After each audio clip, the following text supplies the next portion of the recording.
Hi everyone, I am back again with another short video just talking about 2 Kings 1 and 2 really briefly. So we're just going to talk about the importance of mentorship and the importance of having a mentor figure or a spiritual covering in your life. Let's just talk about really briefly what a mentor is. So a mentor is someone who has gained wisdom and knowledge and can pass that wisdom and knowledge down to others. 2 Kings 1 and 2, we see that Elijah, who was a man of God, mentored Elisha. So Elijah carried power and authority and wisdom and knowledge. And Elisha literally stayed by his side and watched his every move.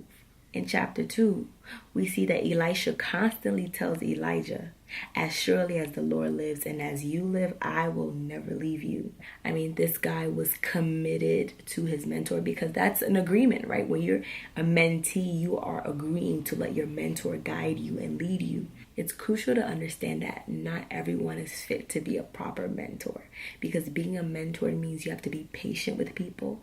You have to be willing to answer questions. You have to be willing to endure with your mentee. You have to be willing to share parts of your life with them for their sake, for their benefit. In terms of Elijah, he was a whole prophet, meaning God would give him a word to deliver to people so they can come back to God.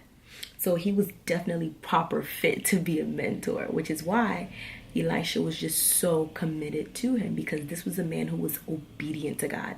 Now, why wouldn't you want to follow someone who's literally living for God and obedient to him? But in spiritual terms, Elijah was Elisha's spiritual father.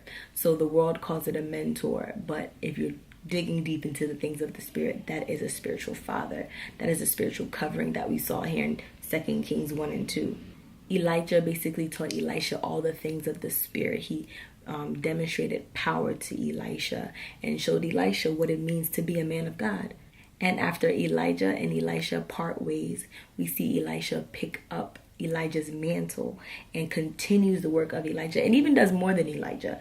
And that's the whole point of a mentor-mentee relationship. They're supposed to pass down the baton to the mentee so that the mentee carries out even better works, even more fruitful works. Before you enter a mentorship, as a mentee, ask yourself, what do I want to gain out of this?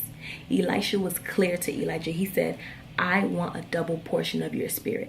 I want all the gifts that you have. I want to be as amazing and as powerful as you." That's the kind of mentality that you need to have if you want to really gain a lot and extract the most you can out of that mentor-mentee relationship. Remember, we are not created to be in isolation. We all need connection. We all need a fruitful bond. And one of those fruitful bonds definitely need to be with a spiritual covering, not just with the mentor. You cannot mature in your purpose without having a guide, without having someone who's going to be there encouraging you, sharing their wisdom and knowledge with you.